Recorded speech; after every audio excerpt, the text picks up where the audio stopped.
오늘 아침에 주신 하나님 말씀은 구약성경 잠언 20장 16절로 30절 말씀입니다. 구약성경 잠언 20장 16절로 30절의 말씀입니다. 한 목소리로 합독해서 읽겠습니다. 타인을 위하여 보증선자의 옷을 취하라. 외인들을 위하여 보증선자는 그의 몸을 볼모로 잡을지니라. 속이고 취한 음식물은 사람에게 맛이 좋은 듯하나 후에는 그의 입에 모래가 가득하게 되리라. 경영은 의논함으로 성취하나니 지약을 베풀고 전쟁할지니라. 두루다니며 한담하는 자는 남의 비밀을 누설하나니 입술을 벌린 자를 사귀지 말지니라. 자기의 아비나 어미를 저주하는 자는 그의 등불이 흑암 중에 꺼짐을 당하리라. 처음에 속히 잡은 산업은 마침내 복이 되지 아니하느니라. 너는 악을 갚겠다 말하지 말고 여호와를 기다리라. 그가 너를 구원하시리라. 한결같지 않은 저울추는 여호와께서 미워하시는 것이요 속이는 저울은 좋지 못한 것이니라. 사람의 걸음은 여호와로 말미암나니 사람이 어찌 자기의 길을 알 수 있으랴. 함부로 이 물건은 거룩하다 하여 선언하고 그 후에 살피면 그것이 그 사람에게 덫이 되느니라. 지혜로운 왕은 악인들을 키질하며 타작하는 바퀴를 그들 위에 굴리느니라. 사람의 영혼은 여호와의 등불이라. 사람의 깊은 속을 살피느니라.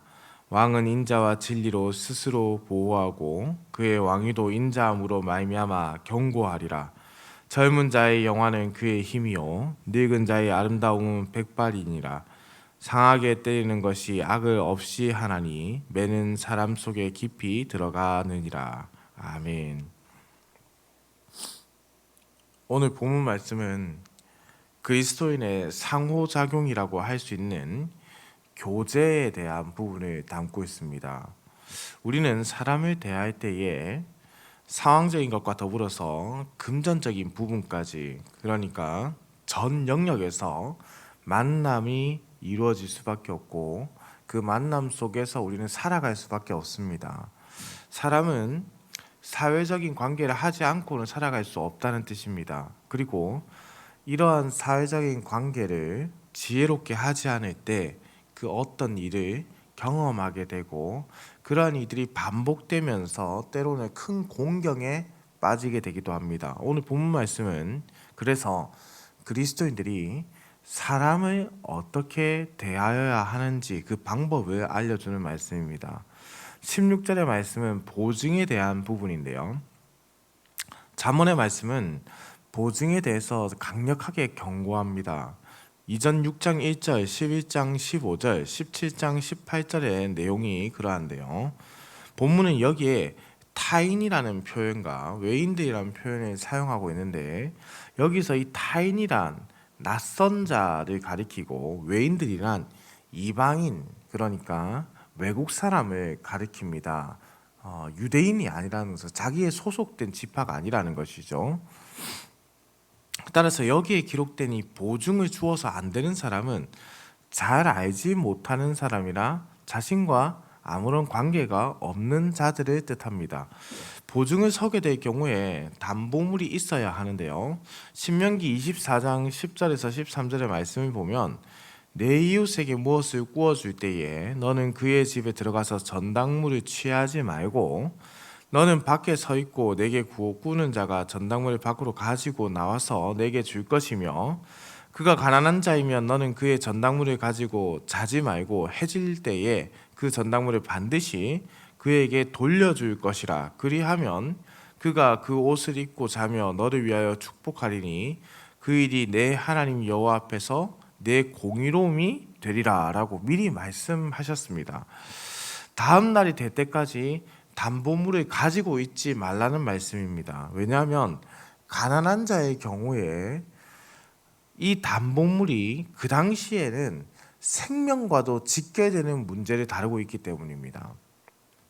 그렇다면 돈을 받을 것을, 돈을 돌려받는 것을 목적으로 담보물을 가지고 온다라고 할지라도 사람의 생명보다 그 돈을 결코 소중하게 여겨서는 안 된다라는 것을 우리에게 지금 알려주고 있다는 말씀입니다. 보증은 되도록 피해야 되는 것입니다. 보증이라는 것은 관계를 끊어지게 만드는 위험이 늘 도사리게 합니다. 이러한 제도로 인해서 사람과 사람 사이가 멀어지는 것을 막아야 하는 것이죠. 보증이라는 제도는 사람의 최소한의 생존을 위해 주어진 제도이기 때문에 결코 그 생명을 위해하는 재물을 취할 것으로 여겨서는 안 되겠습니다. 사람의 생명보다 돈을 먼저 생각해서는 안 된다라는 뜻입니다. 동시에 17절은 남을 속이고 취한 자의 삶이 아름답지 않다라고 말씀합니다. 음식물을 속이고 취할 때 맛이 좋은 듯 하지만은 후에는 모래가 입에 가득한 것처럼 느끼게 된다라는 것이죠. 앞선 말씀과 동의선상에서 이해할 수 있습니다. 사람을 속이는 행위는 자칫 이 피해자의 생명을 빼앗는 결과를 초래할 수 있는 것이죠. 결코 사람에게 위해를 가하며 자신의 재물을 늘려서는 안 된다라는 것을 알 수 있습니다. 돈이 결코 사람의 생명보다 소중하지 않다라는 것입니다. 내가 가져야 될 돈, 내가 돌려받아야 될 돈이 있다 하더라도, 내가 누군가에게 그 돈을 받아야 한다 하더라도 하나님께서 주신 생명보다 그 돈을, 그 재물을 결코 귀하게 여겨서는 안 됩니다. 그 당시에 이 법령은요, 이 말씀은 매우 큰 의미를 지닙니다. 신명기의 말씀도 그렇지만 오늘 잠언의 말씀도 동일합니다. 그 당시 고대 근동에서는 재물이 생명보다 더 가치 있었다라고 할 수 있습니다. 그래서 때로는 재물을 훔쳐간 것에 대해서, 재물을 가져간 것에 대해서, 갚지 못하는 것에 대해서 생명을 가지고 그것을 갚아야 하는 법령들이 그 주변 왕국들에는 있었다는 뜻입니다. 허나 하나님 나라는 그렇지 않다는 거죠. 하나님 나라는 하나님께서 주신 인생의 생명은 결코 재물의 가치와 비교할 수 없습니다. 그러니 우리는 언제든 내 주변 사람들, 하나님께서 주신 생명들을 소중하게 생각하면서 나의 재물을, 나의 돈을 그들의 생명보다 우선시 하지 않아야 되겠습니다. 두루 다니며 남을 험담하는 자들도 마찬가지입니다. 말은 사람을 살리기도 하고 죽이기도 하지요. 말로 사람을 험담하는 자는 피해를 주기도 하지만 피해자를 죽이기도 합니다. 당사자인 자신도 죽을 위기에 처할 수 있다는 사실을 기억해야 합니다. 그리스도인들의 말은 결국 사람을 죽이는 말이 아니라 사람을 살리는 입술이라는 사실을 기억해야 한다는 뜻입니다. 요즘 참 악성 민원이다 뭐다 해서 말이 많은 시대를 살아가고 있지요. 말 한마디가, 글 하나가 총보다 칼보다 무섭게 여겨지는 시대입니다. 우리가 남을 험담하거나 남을 미워하거나 뒤에서 남을 좋지 않게 말하거나 어떤 단체를 비난하거나 어떠한 목적을 가지고 좋지 않은 것을, 부정적인 것을 계속해서 반복해서 말하는 것은 결국 그것 또한 사람을 죽이는 일입니다. 사람의 생명을 죽여간다는 뜻입니다. 언젠가 한번 TV에서 보니 실험을 합니다. 똑같은 식물을 키우면서 좋은 말을 하는 것과 좋지 않은 말을 하는 것, 어떤 식물이 건강하게 자라는가. 똑같은 물을 앞에 두고 좋은 말을 반복하는 것과 좋지 않은 말, 나쁜 말을 반복하는 것, 그 물이 어떻게 변하는가. 결과는 우리가 잘 알고 있지요. 좋은 말, 바른 말, 아름다운 말을 할 때 생명력이 그곳에서 넘쳐나게 되고, 우리가 부정적인 말과 미워하는 말과 시기하는 말과 질투하는 말과 공격하는 말을 할 때 그것에 죽음이 가득하게 된다는 겁니다. 우리 공동체 안에서는 그래서 살리는 말을 해야 합니다. 우리 그리스도인의 입술은 사람을 죽이는 입술이 아니라 생명을 가져오는 살리는 입술이 되어야 하기 때문에 그렇습니다. 22절에 보시면은 너는 악을 갚겠다 말하지 말고 여호와를 기다리라. 그가 너를 구원하시리라 라고 말씀합니다. 비록 앞선 말씀에 기록된 여러 좋지 않은 일들이 자신에게 일어난다라고 할지라도 앞서 말씀에 기록되어 있던 좋지 않은 말을 듣게 되는 것, 그리고 누군가에게 보증을 서게 돼서 그 보증으로 인해서 아픔을 당하게 되고, 누군가가 나에게 위해를 가하게 돼서 사기를 치고 거짓을 하게 돼서 나에게 피해가 온다고 할지라도 그것에 대해 직접적으로 악을 갚지 말고 심판관이신 하나님을 기다리라 라는 말씀입니다. 사람의 지혜로는 선악간 판단하기 힘들기 때문에 그렇습니다. 그래서 24절에 사람의 걸음은 여호와로 말미암나니 사람이 어찌 자기의 길을 알 수 있으랴 라고 말씀하시는 것이죠. 우리는 우리의 앞날을 결코 알지 못하는 연약함을 가지고 있는 자들입니다. 그러니 사실 무엇이 맞는지 무엇이 틀린지 100% 확신할 수 없다는 뜻이죠. 그러나 모든 사실과 정황과 그것을 보시고 앞의 일을 아시는 하나님은 온전한 판결을 내릴 수 있는 유일하신 분이십니다. 남에게 피해를 준 자는 하나님의 심판을 결코 면치 못할 것입니다. 그러니 더욱 우리는 서로에게 선을 행하며 혹 우리에게 악을 행한 자라고 할지라도 내가 아니라 하나님께서 선하신 판결을 하신다라며 믿으며 기다려야 합니다.